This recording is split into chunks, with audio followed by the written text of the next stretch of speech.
ఈ రోజు మన స్పెషల్ మునక్కాయ బంగాళదుంప మసాలా కర్రీ అండి. మీరు కూడా ట్రై చేయండి, చాలా బాగుంది.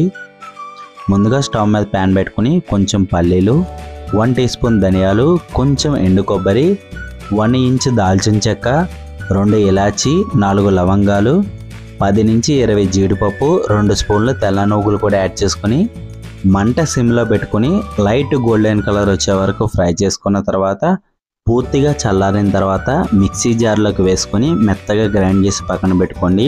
అలానే ఇదే మిక్సీ జార్లో 3 నుంచి 4 టమాటాలని ముక్కలుగా కట్ చేసుకుని మిక్సీ జార్లో వేసుకుని మెత్తగా గ్రైండ్ చేసి పక్కన పెట్టుకోండి.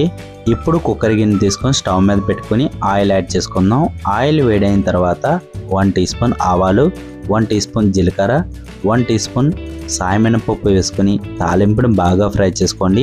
ఫ్రై అయిన తాలింపులోకి పచ్చిమిర్చి చీలికలు, 1 కప్పు ఆనియన్స్ వేసుకుని ఆనియన్స్ లైట్గా ఫ్రై అయిన తర్వాత కరివేపాకు, 1 టీ స్పూన్ అల్లం వెల్లుల్లి పేస్ట్ వేసుకుని అల్లం వెల్లుల్లి పేస్ట్ పచ్చివాసన పోయేంత వరకు ఫ్రై చేసుకుని ఫ్రై అయిన ఆనియన్స్లోకి ముందుగా మిక్సీ వేసి పక్కన పెట్టుకున్న టమాటా పేస్ట్ యాడ్ చేసుకుని చిటికెడు పసుపు, మీ రుచికి తగినంత ఉప్పు, 2 స్పూన్ల కారం యాడ్ చేసుకుని కారం పచ్చివాసన పోయేంత వరకు బాగా ఫ్రై చేసుకున్న తర్వాత ముందుగా పీల్ తీసి ముక్కలుగా కట్ చేసుకున్న ఆలు కూడా యాడ్ చేసుకుని లైట్గా ఫ్రై చేసుకున్న తర్వాత మునక్కాయ కూడా యాడ్ చేసుకుని ఒకసారి కలుపుకొని ఇప్పుడు ముందుగా రెడీ చేసుకున్న మసాలాను కూడా యాడ్ చేసుకుని మసాలాతో పాటు కొంచెం వాటర్ కూడా యాడ్ చేసుకుని ఒకసారి బాగా కలుపుకున్న తర్వాత కుక్కర్ మూత పెట్టుకొని 3 విజిల్లు వచ్చే వరకు బాగా కుక్ చేసుకోండి.